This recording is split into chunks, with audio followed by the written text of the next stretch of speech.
বাংলাদেশের সকল পুলিশ পড়েছে মহাবিপদে, অথবা লাইভে এসে মুখ খুলে দিলেন। কার নির্দেশে তারা এই ধরনের কাজগুলো করেছিলেন, কার নির্দেশে এই সকল ছাত্রদের বুকে গুলি চালিয়েছিলেন? অজানা কথাগুলো শোনার পর নিজের চোখ দিয়েও অশ্রু ঝরে যাচ্ছিল। আমার ছেলে মেয়ে কিভাবে পরিচয় দেবে তাদের সহপাঠীদের কাছে যে আমার বাবা একজন পুলিশ, আমার ভাইরা মারা গেছে, ছোট ছোট ছেলে মেয়েরা বলতেছে আমার বাবা কই, আমার বাবা কই, এগুলো মেনে নেওয়া যায় না। আসসালামু আলাইকুম। আমি আজকে আপনাদের সামনে কিছু গুরুত্বপূর্ণ কথা, কিছু অনুমেয় কষ্ট এগুলো বলার জন্য এসেছি। আমি একজন পুলিশ সদস্য। আমরা নিম্নপদস্থ কর্মকর্তারা যারা ডিপার্টমেন্টে চাকরি করি, আমরা আমাদের আদেশ মানতে হয়, নির্দেশ শুনতে হয়। দেখেন যে সাধারণ শিক্ষার্থীরা মারা গেছে, পুলিশ যারা মারা গেছে তারা সব নিম্নপদস্থ কর্মকর্তারা, যারা আদেশ দিচ্ছেন, নির্দেশ দিচ্ছেন, তারা কিন্তু কেউ মারা যায় না, অন্য কোনো বাহিনীর কোনো সদস্য মারা যায় না। তো এখানে একটা প্রশ্ন থেকে যাবে, পুলিশ কেন, পুলিশ কেন হয়? Police is so called. Police আজকে দেশের জাতীয় ভিলেন। এই পুলিশ সর্বপ্রথম ৭১-এর মুক্তিযুদ্ধের সময় রাজাকার বাহিনীর বিরুদ্ধে প্রথম কাউন্টার অ্যাটাক রাজারবাগ থেকে দিছিল। আর সেই গৌরবময় ইতিহাস উজ্জ্বল পুলিশের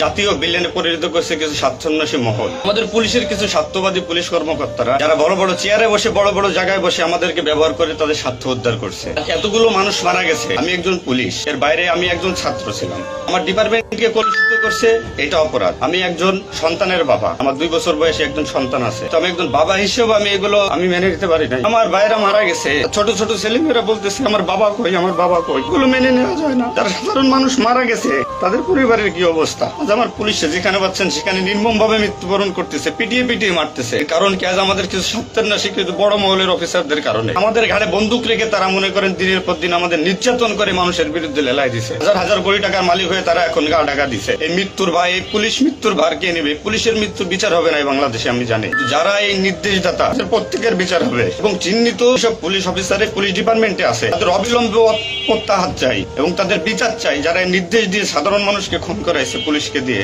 এতগুলো পুলিশ মারা গেছে, এই সম্পূর্ণ দায়ভার এই ডিপার্টমেন্টের অফিসারদের নিতে হবে। কোন অফিসার দেখছেন রাস্তায় মারা গেছে? মারা যায়নি, তারা নির্দেশ দিয়ে সরে গেছে। এই পুলিশ হত্যার দায়, এই পুলিশ হত্যার বিচার তাদের দিয়ে করতে হবে। আমি জানি না আমার এই কথা বলাতে আমার কি হবে না হবে, আমি সে পরোয়া করি না। আমি শঙ্কিত সেই পরিবার নিয়ে যারা মারা গেছে, তাদের ফ্যামিলি, তাদের বউ বাচ্চাগুলো এতিম হয়েছে, সাধারণ মানুষ মরেছেন। আমি তাদের থেকে ব্যতীত। আমি সবাইকে অনুরোধ করব, আমার ভাই বন্ধু যারা আছেন, আমি কোন উস্কানিমূলক কথা বলতে এখানে আসি নাই, এখন সত্যি বাস্তব কথা বলতে আসছি। আমি আমার কষ্টের সঙ্গে বলতে হয়, আমি একজন পুলিশ পরিবারের ছেলে। আমার বাবা ডিউটিরত অবস্থায়, অন ডিউটি অবস্থায় 2012 সালে মারা গেছেন। আমি পরিচয় দিতে পারছি মানুষের কাছে, আমি একজন পুলিশের সন্তান। আমার ছেলে মেয়ে কিভাবে পরিচয় দেবে তাদের সহপাঠীদের কাছে যে আমার বাবা একজন পুলিশ? একটা পুলিশ সদস্য আজ বাইরে বেরোতে ভয় পাচ্ছে, মৃত্যুর ভয়। এখনো অনেক জায়গায় আমি নিউজ পাইলাম সকালবেলা, অনেকে পুলিশ মরে গেছে, তার কোনো হদিস নাই। এখন অনেকে আটকা আছে, সবাই প্রাণ ভয়ে, আজ পুলিশ প্রাণ ভয়ে লুকাচ্ছে। কিসের জন্য? পুলিশ কর্মকর্তারা যারা আছেন এর সাথে জড়িত, সবার বিচার হবে, বিচার করতে হবে। কেউ না করুক, আমি করবো। সাধারণ মানুষ আপনাদের ক্ষমা করবেন, আপনারা সবাই চিহ্নিত, আপনারা সবাই এই বাংলাদেশের দুর্নীতিবাজ পুলিশ অফিসারদের আপনারা সবাই চিনেন, এদের বিচার আপনাদের করতে হবে। এতগুলো মায়ের কোল ফাঁকা করছে, পুলিশ জীবন হারাইছে, গর্ভবতী মহিলা পুলিশকে পর্যন্ত মারিয়ে ফেলছে। তো পরিশেষে একটা কথা বলবো, যারা ডিপার্টমেন্টে আছেন, চাকরি করতেছেন, করেন, চাকরি ছাড়ারও দরকার নাই। শুধু বিবেকের কাছে একটু প্রশ্ন করেন যে এরা আমাদের কিভাবে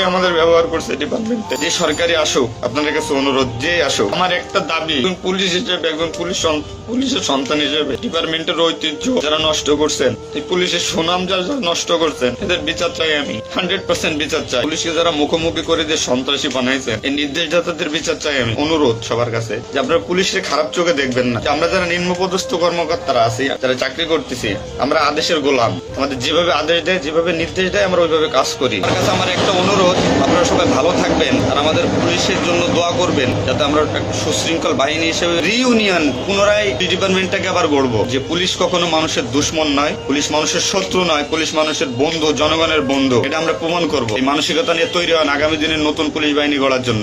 সবার নিজের প্রতি খেয়াল রাখবেন, ফ্যামিলির প্রতি খেয়াল রাখবেন, আমার জন্য দোয়া করবেন। আজকে একজন পুলিশ সদস্য লাইভে এসে যখন এই ধরনের কথাগুলো বলছিল এবং কান্না করে দিচ্ছিল, তখন অসংখ্য মানুষের হৃদয়ের মধ্যে অশ্রুকরণ হয়েছে। সবাই আবেগপ্রবল হয়ে তাকে সমর্থন করছিলেন। আসলে এমন কিছু সংখ্যক পুলিশ আছে যাদের কিচ্ছু করার ছিল না, তারা নির্দেশ অনুযায়ী চলেছে। যারা গুলি করতে চায়নি, তবে তাদেরকে গুলি করতে বাধ্য করা হয়েছে। যে পুলিশ সদস্য না থাকলে দেশ কখনোই চলতে পারত না, আজকে সেই সকল পুলিশ সদস্য জাতীয় ভিলেনে পরিণত হয়েছে। আজকে বাংলাদেশের প্রত্যেকটা নাগরিক তাদেরকে ঘৃণা জানাচ্ছে। কি এমন করেছিল বাংলাদেশের পুলিশ সদস্যরা, সেগুলো আপনার আমার কারোই অজানা নয়। আমরা শুধু চিৎকার করছি, আমরা শুধু কান্নাকাটি করছি, আল্লাহ তাআলার কাছে বিচার দিচ্ছি। দিছি, তবে সেটার বিচার অতঃপর এসে মিলেছে। মনে রাখবেন, মহান আল্লাহ তাআলা ছাড় দেয় তবে ছেড়ে দেয় না। আজকে সেটার বাস্তব প্রমাণ আমরা বারবার পাচ্ছি। হয়তোবা পুলিশ সদস্যরা আবারও আগের জায়গায় ফিরে আসবে, তবে যেই সকল মানুষগুলো তাদেরকে নির্দেশ দিয়েছিল তাদের সঠিক বিচার আমরা সবাই চাই। এবং যারা দেশের জন্য পুলিশরা কাজ করেছে সেই সকল পুলিশগুলোকে আবারও আমরা আগের জায়গায় দেখতে চাই। তারা জনগণের জানমাল রক্ষার্থে আবারও কাজ করবে ইনশাআল্লাহ। আমরা সেই সকল পুলিশ সদস্যদের সবসময় সমর্থন করব যারা জনগণের বন্ধু হইতে পারবে, যারা জনগণের বুকটাকে গুলি করে ঝাঁঝরা করে দিবে না, যারা সন্তানের সামনে বাবাকে,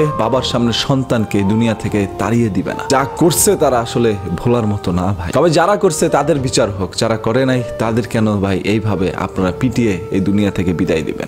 অপরাধের সাজা দেন, বাকি নির্দোষ যারা তাদের উপরে ঝাঁপায় পড়েন না। মনে রাখবেন, বাঙালির 17 বছরের সেই ক্ষোভ আক্ষেপ এখন সেটার বহিঃপ্রকাশ ঘটাচ্ছে তারা। আমি কোনো দল করি না, তবে যেটা সত্য সেটা আপনাদের সামনে তুলে ধরার জন্য চলে আসছি।